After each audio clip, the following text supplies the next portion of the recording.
My aunt tried selling my late mom's $430,000 house while I lived in it. So I made her regret it, by hiring a lawyer, and it to court.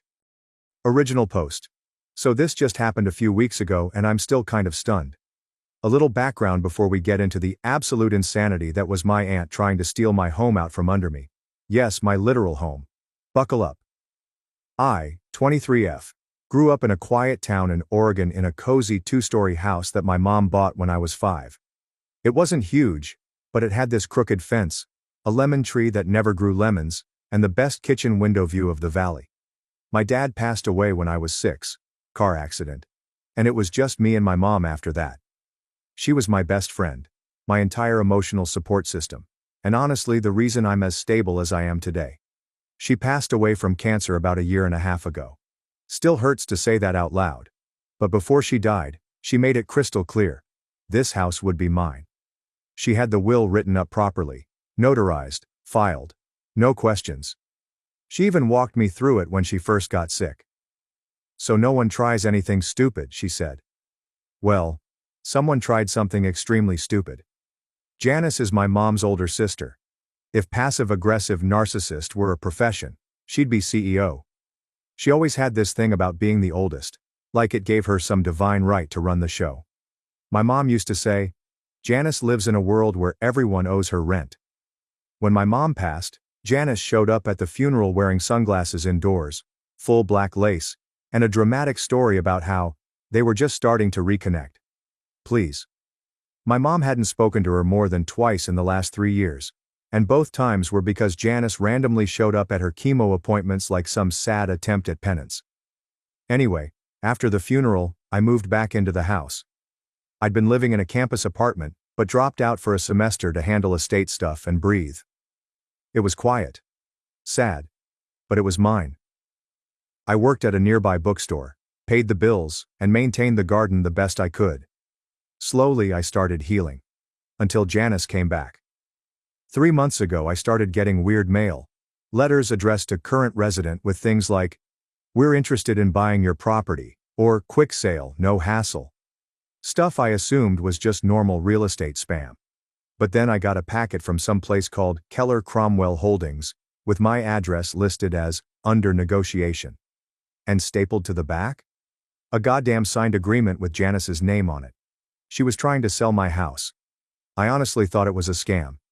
I even called the number listed on the paperwork pretending to be a buyer. Some real estate assistant answered and said Janice was the point of contact, and that she had inherited the property through family transfer. Y'all. First saw. Read. I pulled out the will. The original one. It clearly says the house was left solely to me, with Janice explicitly excluded as a beneficiary, due to a history of exploitative behavior. I'm not kidding. That's literally what it says. My mom was cold with the pen, so I did what every modern woman raised on Reddit and petty justice does. I called my mom's lawyer. He still remembered her and immediately scheduled a meeting. I brought everything. The mail, the signed agreement, the will. He read it, raised an eyebrow and said, "Oh. She's dumber than I thought." Turns out Janice had forged a family transfer claim using a fake addendum to the will, dated after my mom's death. Let me say that again. After my mom's death. This woman used a Word template, printed it on cheap legal paper, and tried to pass it off as a legitimate document. She even signed it as my mom, with a pen color that didn't match the original will ink, and using the wrong last name. My mom had legally changed it back to her maiden name after my dad died. Janice forgot that part. Instead of calling her out, I decided to wait. See, the house wasn't just emotionally mine, it was legally and publicly mine. The title transfer had been done. But Janice clearly hadn't bothered checking with the county clerk. She probably thought I was some grieving kid she could steamroll over and that the dumb niece wouldn't know how to respond. She had no idea I was preparing a legal trap. She showed up one Sunday morning with a man in khakis and a clipboard. She didn't even knock. I was on the porch, watering plants, and she just waltzed up like she owned the place. Janice. We're just doing a quick walkthrough. Shouldn't take more than 10 minutes. Me. Excuse me? Janice, smiling like a psychopath. Oh honey, don't worry, I'm negotiating a good deal. You'll get your share. Your share. In my house. The clipboard guy looked uncomfortable. Janice said you were a tenant. I handed him my ID and said, I'm not a tenant. I'm the owner. And if you don't leave my property in the next 30 seconds, I'm calling the cops for trespassing. He left. Fast. Janice, though, stood her ground. Janice. You're making a mistake, kid. Your mother would have wanted us to share the house. You don't even have the capacity to manage it. I said, you're right. She would have wanted to share, with people who treated her with respect. That doesn't include you. She stormed off, muttering about legal action, and how this isn't over. 2 days later, I got served with a cease and desist letter from her lawyer cousin, who I later found out specializes in DUI cases in Nevada, LMAO. He claimed wrongful occupancy and demanded I vacate the home or face a civil suit. My lawyer laughed. We sent a certified letter back with the original will, property deed, and a reminder that filing fraudulent documents is a felony. He ghosted us after that. But I wasn't done. Update 1. My aunt tried to sell my house. So I didn't expect this story to blow up the way it did. Thank you to everyone who commented, messaged, and shared legal memes with me. You guys are the reason I didn't second guess myself when I walked straight into full petty mode. Anyway, let's talk about what happened after Janice brought in her clipboard clown and tried to negotiate a good deal on my dead mom's house. Spoiler alert, things got wild. After the whole porch invasion, I realized I had an opportunity to go full lawful petty. I didn't just want to shut her down, I wanted it to sting. Like, cry in the car sting. So I went to the county records office, took a half day off work, wore my best I'm the main character hoodie, and printed out every single document related to the house. Original title transfer will with notarization stamp, the trust paperwork. And my personal favorite, the notice of intent to sell document. Janice filed with Keller Cromwell Holdings using a forged signature and an invalid claim of heirship. I brought them to my lawyer, who immediately said, "Oh, this is better than expected." Turns out filing forged real estate paperwork with the intention to profit from someone else's property? Yeah, that's fraud. Potentially a Class C felony in Oregon. Now Janice had been trying to sell the house quietly. The real estate firm was shady, but technically legit. So I wrote a little email. BCC'd every agent at the brokerage, included PDFs of all the legal documents, and a note that said, "Hi, it's come to my attention that a sale is being negotiated on my legally owned property without my consent. The woman you've been speaking to, Janice, redacted, has no legal claim to the home, and any transaction will be considered fraudulent. I've attached full proof of ownership and a scanned affidavit from my lawyer. If any further action is taken on this listing, I'll be pursuing criminal charges. Kindly, the actual owner." Within 24 hours, I got an apologetic email from the firm's legal team saying they had dropped Janice as a client. That wasn't even the best part. They sent her a formal cease and desist. I know. Never feed the trolls. But I needed to hit Janice where it hurt. And where does a 50-something passive-aggressive narcissist live emotionally? Facebook. She had already started spinning her version of events online. My niece is confused. My sister would have wanted us to share. Grieving kids shouldn't handle real estate. Blah blah victim narrative. So I took a screenshot of her post. Then I posted a comment thread beneath it with a screenshot of the title deed with my name. A copy of the will where my mom excluded her by name. And a simple caption that read, "Mom didn't want you near the house when she was alive. Why would she want you in it now?" Y'all. It blew upper. Her post went from 38 likes to absolute silence. Her Wynant friends stopped commenting. Her MLM girlies untagged her from Boss Babe photos. And her Bible study group leader actually liked my comment. Turns out forged documents don't just magically disappear. My lawyer, shout out to Shelby the legal queen, had forwarded everything to the local district clerk's office. And someone there took it very seriously. Enter Investigator Cardenas.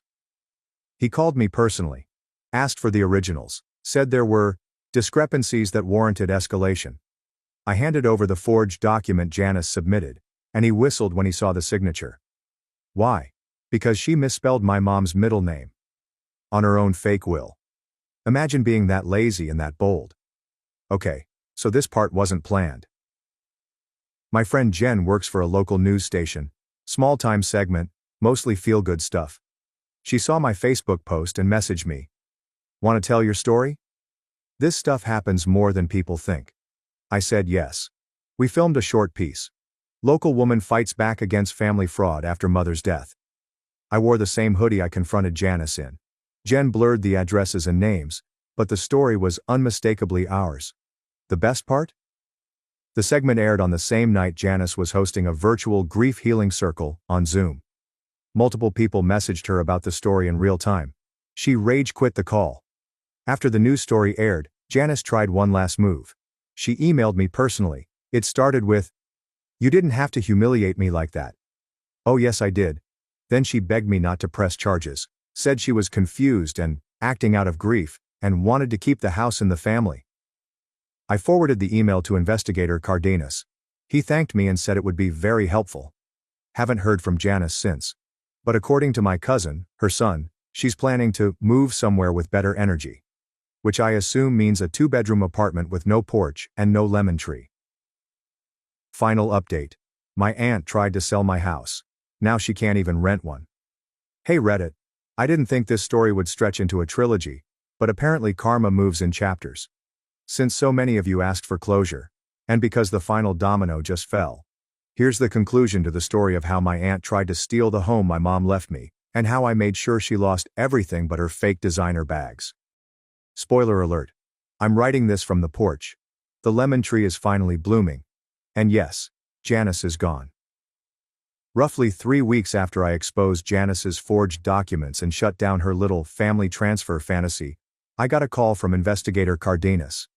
He didn't sound like he was just following up. He sounded pleased. The district attorney had reviewed everything. The will, the house deed, the forged documents, the messages, even the real estate listing paperwork she filed using my dead mother's name, incorrectly, I might add. She used mom's married name, even though she legally changed it back to her maiden name 10 years ago. Amateur hour. And with that, they officially filed charges. Forgery of legal documents. Filing false real estate claims, attempted property fraud. Each one carries its own weight. But together, the DA's office saw a pattern of malicious and deceptive intent. Janice was given a court date. Her name was posted on the public docket. I didn't have to lift a finger after that. The law was doing its thing. All I did was watch it unfold, like front row seats to the downfall of a woman who thought she could outsmart both blood and paper. About a week before her court date, Janice sent me an email. The subject line was, "We need to talk, please." I shouldn't have opened it, but curiosity always gets the best of me. Inside she rambled for 5 paragraphs. Started with, "You didn't have to humiliate me like this." Then spiraled into gaslighting. "I was just trying to keep the house in the family. You're too young to understand legacy. Your mother and I made peace before she died. You weren't there." Oh, but I was there. Every step of my mom's last months. Every appointment. Every chemo session. Every quiet moment she cried into my shoulder and said, "Please don't let her near this house when I'm gone." So no, Janice. You don't get to rewrite history. Not in my inbox. I didn't respond. I forwarded the email to investigator Cardenas. He replied with a simple, "Thank you. This supports the timeline and demonstrates clear intent." Mic drop. Remember how I did that segment for a small local station? Turns out someone from Janice's wine club saw it. Word got around. Janice's MLM team started backing away. Her group chat got quiet. She was removed as the admin of her grief support Facebook page. And when she showed up to her women's prayer brunch, someone had swapped out her seat marker with one that said, Jezebel. My cousin, her son, told me she came home crying and threatened to sue the church for defamation. He reminded her that's not how church works. She then tried to move in with him and his wife. Lasted less than 48 hours. She complained about the lighting, demanded they let her use their Netflix, and told their 3-year-old not to touch her vintage purse, which is just a peeling Coach bag she got from a thrift shop. They dropped her off at a motel and blocked her number. After getting kicked out of her lake house, a friend's summer home she was squatting in for a year, Janice tried to float between acquaintances. But no one wanted to touch a woman facing charges for property fraud. She ended up renting a single room above a laundromat in a strip mall an hour outside town. I know this because she complained on her Facebook before deleting the whole account. She now shares a bathroom with 2 chain smokers and a guy named Todd who sells essential oils and bootleg DVDs. Not that I'm keeping tabs. I totally am. Peace. Glorious, uninterrupted peace. The porch is clean. The passive-aggressive sticky notes are gone. The scent of fake lavender candles has been replaced by fresh air and a single eucalyptus diffuser that I picked. I turned Janice's old guest room into a reading nook, painted it sage green, put in a comfy armchair, added shelves for all the books I've been meaning to read. Hung a neon sign that says, "This house belongs to me." And the best part? The attic. While organizing boxes, I found an old shoebox tucked behind a beam. Inside, a stack of photos, a tiny ceramic owl I made in 3rd grade, and a letter. For Ruby, when you're ready. It was my mom's handwriting, faded but clear. She talked about how proud she was of me, how she knew Janice might come circling like a vulture, how she put everything in my name so I'd never have to fight to keep what was already mine. She wrote about the garden, the lemon tree, and how, even if I ever felt alone, the house would always be a piece of her, rooted, standing, and watching over me. The last line. "Don't let anyone make you small in the place you were born to grow," I cried. The ugly kind of cry. The healing kind. And then I folded the letter, framed it, and put it right above the reading chair. So I see it every day. We're not close. He and my mom split when I was 10, and he moved to Arizona with his new wife. But he saw the news segment. Called me out of the blue.